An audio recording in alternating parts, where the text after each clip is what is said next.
Seguimos con el tema de los feminicidios, porque continúa.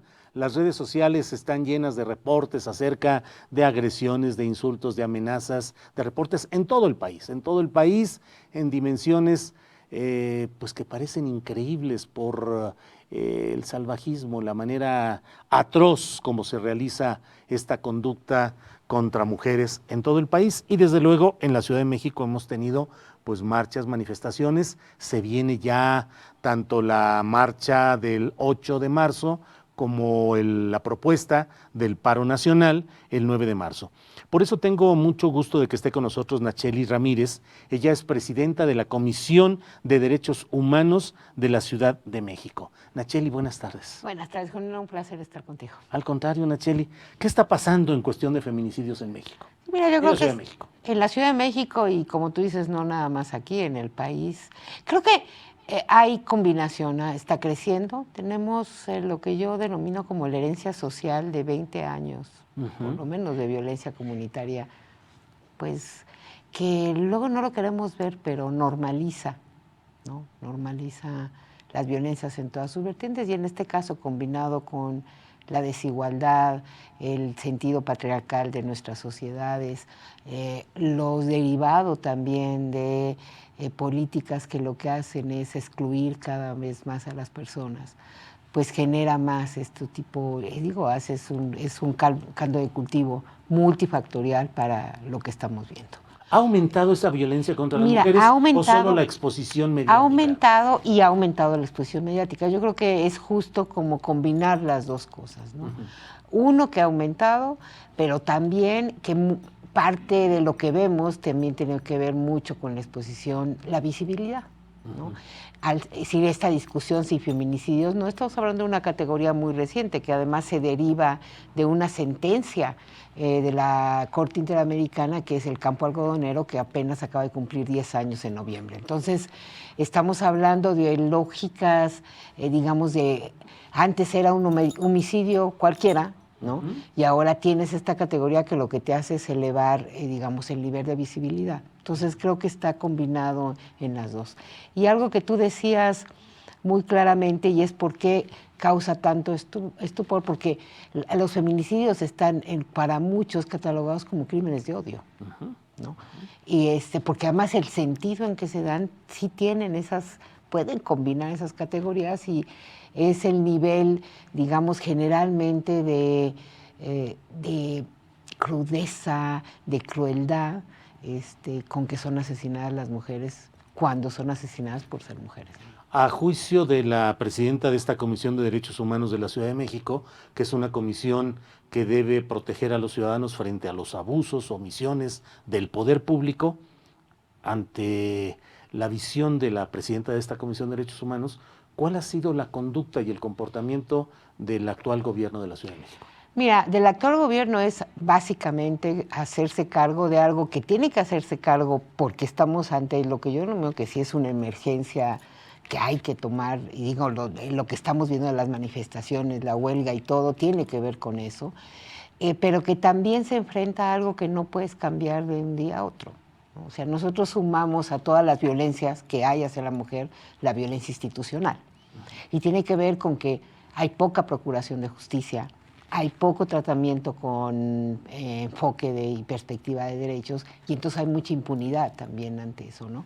Sumado a que es un fenómeno social complejo, ¿no? Porque tendríamos que estar hablando de modificaciones de conductas hacia las mujeres y hacia las violencias, hacia nuestra manera de relacionarnos, que requieren un esfuerzo mayúsculo en la sociedad, pero también en la parte heredas todo lo que tenemos de problemas de procuración de justicia y luego le metes el enfoque de género. Entonces, esto se vuelve algo que requiere transformaciones profundas. Entonces, yo creo que, a ver, se hacen muchas cosas, se están haciendo muchas cosas, pero que estos ritmos son mucho más lentos de lo que es el fenómeno, ¿no? Entonces de repente sientes que no se está haciendo nada porque todos los días estás amaneciendo con otro fenómeno más, con algo que te advierte que no estamos avanzando mucho. ¿Pero no hay nada de fondo sustancial que criticar al gobierno de Claudia Sheinbaum en este tema? Pues desde mi punto de vista que todavía hay como se revuelve lo que nos toca como sociedad que lo que te toca como servidor público. Yo digo, a ver, Hay un llamado, tenemos que cambiar, tenemos que verlo de manera diferente y esto implica una desestructuración de nuestras visiones de cómo nos vemos como mujeres, como hombres y todo lo demás. Proceso largo, cultural, complejo. Eso eso tenemos que empezar y lo tenemos que hacer y ahí vamos, ¿no? Pero eso es el ritmo social. El ritmo de los servidores públicos es muy claro. Tenemos, a partir exactamente de poner en el escenario público la violencia contra las mujeres, tenemos un marco normativo amplio, tenemos protocolos muy específicos, y lo que pasa es que lo que hay es que los servidores públicos pues no lo atienden así. No hacen análisis de contexto, no emiten medidas de protección porque pues mejor aguántate, te vas a contentar con tu marido, ¿no? Y no hacen o filtran información, no aplican. Y en ellos sí, pues no puedes esperar. Y entonces lo que tienes que hacer es dar un mensaje muy claro de que ahí no tendría que haber impunidad. Porque mientras continuemos con esa dinámica, lo que pasa es que pues siguen haciéndolo y no pasa nada, ¿no? Entonces nos tocan todavía muchos años de que sigan las cosas igual que hasta ahora. Nos tocan un buen tiempo si no entendemos que tenemos que acelerar. Por ejemplo, en este tipo de cosas para mí serían claves. El mensaje de no repetición vía no es que si quieres o no cambiar de perspectiva de género. Si no puedes con ella, pues no puedes ser el Ministerio Público, no puedes estar atento a atender a mujeres en esta lógica, pues te vas, porque si no falla la parte institucional. Pero no se está haciendo nada de eso. Todavía no, que digamos que eso es lo que más en lo personal desde la comisión preocupa, ¿no? Es hagamos y aceleremos esta parte que permita romper con el patrón de impunidad. Me queda la sensación, Nacheli Ramírez, presidenta de la Comisión de Derechos Humanos de la capital del país, pues de que a las mujeres habría que decirles ahorita, así van a seguir las cosas un largo tiempo, años. No podemos permitirnos ese lujo. Eso también es cierto. Si ante la urgencia necesitamos, el poder, y sí se pueden mandar mensajes contundentes muy rápidamente en esa lógica, ¿no? Que se vaya, que se tenga que ir, que se cambie lo que se tenga que cambiar aquí. Y por el otro lado, ir a lo que te digo, estos procesos en donde ya nos competen y nos interpelan a todos. Y si no, por ejemplo, tomamos en serio este tipo de llamados, lo que se escucha, el hartazgo y mucho más en jóvenes, pues sí, entonces sí vamos a tener un gran problema. Pero lo peor que podemos hacer es darnos por vencidos y pensar que tenemos que la respuesta hacia una demanda urgente es espérame tantito, ¿no? El ciudadano tiene entre sus derechos humanos el de protestar activa y fuertemente contra autoridades que no cumplan lo que constitucional y legalmente estén obligados. Así es, el derecho a la protesta social es un derecho que además jala otros derechos, ¿no? ¿Qué opinas de las protestas, algunas de ellas clasificadas de violentas, que se han dado por parte de grupos feministas? Mira, yo creo que habría que comprender que algo nos están queriendo decir y que es obligación de nosotros entender ese tipo de lenguaje, ¿no? Hay enojo, hay frustración. Estás hablando de mujeres muy, muy jóvenes. Es otra generación, ¿eh?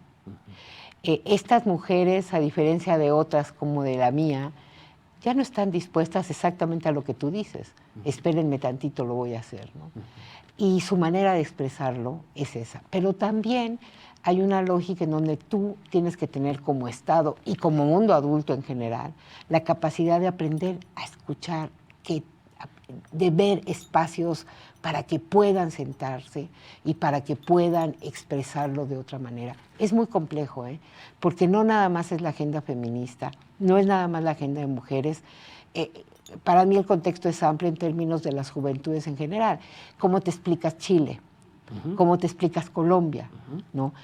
Igual son jóvenes y donde finalmente estamos recogiendo lo que hemos sembrado en una apuesta de desarrollo que prometió demasiado y marginó y rompió con la movilidad social, ¿no? Y entonces son jóvenes, muchachos informados, interconectados de una manera impresionante, en donde saben y más bien demandan al mundo adulto pues una respuesta diferente a la que tienen sus padres, ¿no? ¿Vas a trabajar el 9 de marzo? Voy a trabajar el 9 de marzo. Nosotros somos una institución de interés público.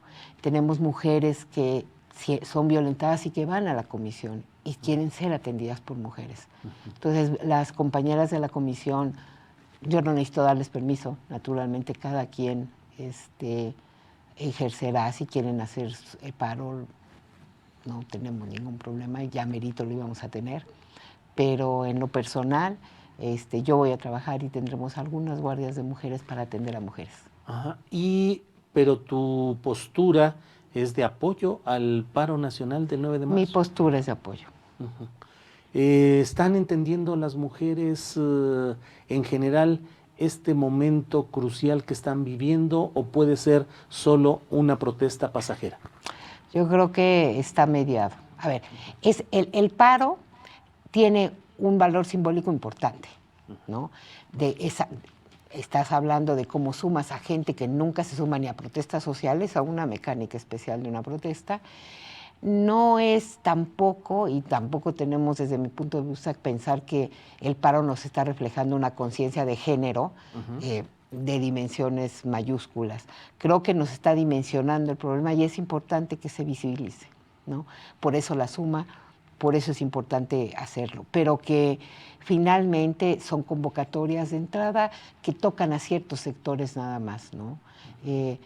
Ante lo que te comentaba, ante la marginalidad y ante la precariedad, tú no le puedes pedir a una mujer que deje de vender los tamales ese día porque si no ese día no come. Claro. ¿No? Claro.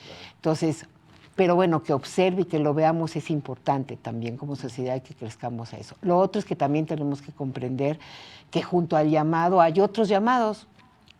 Yo creo que no hay que discutir sobre, nada más hay que tenerlo en cuenta, pero que eso no tendría que perder de vista ahora sí que el llamado original, o el origen del llamado, ¿no? Y que en esa lógica sí es importante pues respaldarlo, ¿no? Nacheli Ramírez, muchas gracias, presidenta de la Comisión de Derechos Humanos de la Ciudad de México. Un placer. Seguiremos platicando. Muy buenas